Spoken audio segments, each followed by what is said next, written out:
Senator Joe Lieberman and some others introduced legislation this past week which would give the State Department the right to strip the U.S. citizenship from anyone who is designated a foreign terrorist agent.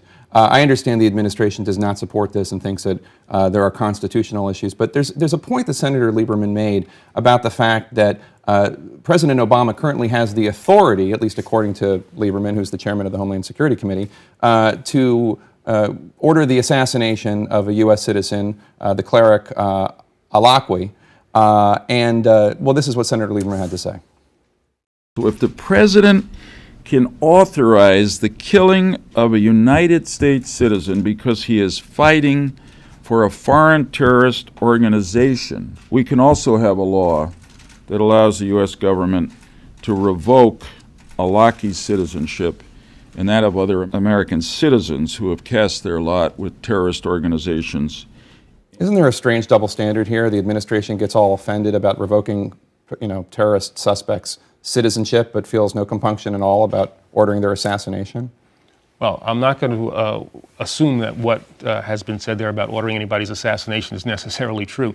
But with regard to the bill that Senator Lieberman is potentially talking about, that's not something I've had a chance to really review. There are potential constitutional issues with it, as I've seen some critics discuss it. I've not had a chance, as I said, to review it in any great detail. But I think what people have to understand is that the system that we presently have in place takes terrorists and can put them in jail for extended periods of time. We can put people in jail for the rest of their lives. We can even execute people under the law as it presently exists. And one has to wonder whether or not we need to go further than that. I want to turn to a couple other topics. You and the White House have been proud of the improved review process for the release or transfer of detainees from Guantanamo. And in fact, writing of those detainees who have been released and who have returned to terrorism, White House counterterrorism czar John Brennan wrote in February, quote, "I want to underscore the fact that all these cases relate to detainees released during the previous administration and under the prior detainee review process. But in fact, there are reports that a detainee released by the Obama administration in December into Afghanistan, Abdul Hafiz, has rejoined the Taliban. Did this review process fail?" Well, I've seen that story. I've not seen the intelligence necessarily that confirms that.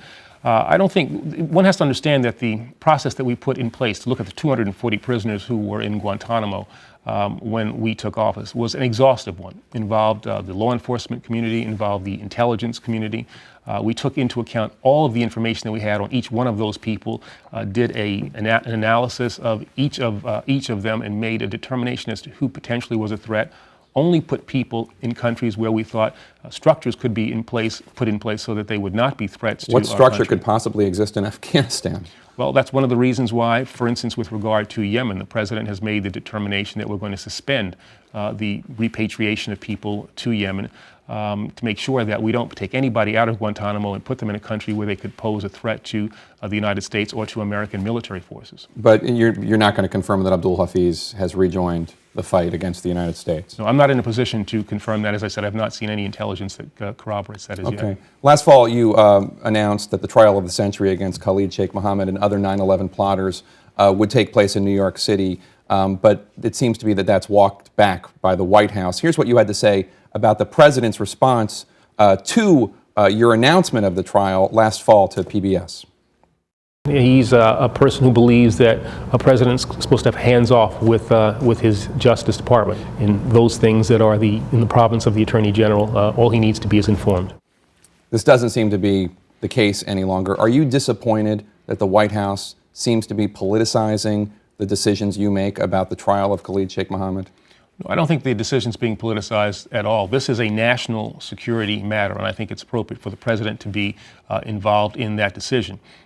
We are working to see exactly where the trial will be held. Nothing is really off the table at this point. We're trying to come up with a place where these people can be brought to justice as quickly as we can, taking into consideration a variety of things that we have to consider. And I think in that regard, the involvement of the president, given the fact that it is a national security matter as opposed to something else the Justice Department might be doing, his involvement, I think, is appropriate. You've said we're a nation of cowards because we don't talk freely and openly about race. So in that spirit, let me give it a shot. Do you think the Arizona immigration law is racist? Well, I don't think it's necessarily a good idea. I mean, I think we have to understand that the immigration problem that we have, the illegal immigration problem that we have, is a national one, and a state-by-state solution to it is not the way in which we ought to go. But your issue with it is not that it's state by state. Your issue with it is that there are concerns that there might be racial profiling that takes place, right? That is certainly one of the concerns that I have, that you will end up in a situation where people are racially profiled, and then that could lead to a wedge drawn between certain communities and law enforcement, which leads to the problem of people in those communities not willing to interact with people in law enforcement, not willing to share information, not willing to be witnesses where law enforcement needs them. I think you have to think about the collateral consequences of such a law, understanding the frustration that people feel in Arizona. It's one of the reasons why I think we have to have a national solution to this immigration problem. Do you think it's racist? I don't think it's racial. I don't think it's racist in its motivation, but I think the concern I have is how it will be perceived and how it perhaps could be enacted, how it could be carried out. I think you potentially get on a slippery slope where people will be picked on because of how they look as opposed to what they have done, and that is, I think, something that we have to try to avoid at all costs. The oil company BP has a spotty record when it comes to cutting corners and, in some cases, worker safety. Are you looking into the oil spill in the Gulf, possible criminal charges, and ways to make sure that these companies, not just BP, but Halliburton and the others, are held accountable? Well, our primary concern at this point is to try to make sure that we keep that oil offshore, that we disperse it, that we scoop it up, that we burn it, that we do all those kinds of things so that it can't get to shore and do damage to our wetlands, damage businesses that are on the coast. I've sent down representatives from the Justice Department to examine what our options are with regard to the activities that occurred there and whether or not there has been misfeasance, malfeasance on the part of BP or Oceana. So we're looking at that situation, but as I said, our primary focus at this point through our Department of Homeland Security, the Interior Department, is really to try to deal with the spill. All right, that's all the time we have. Attorney General Eric Holder, thank you so much for coming by. Well, thanks for having me. I appreciate it.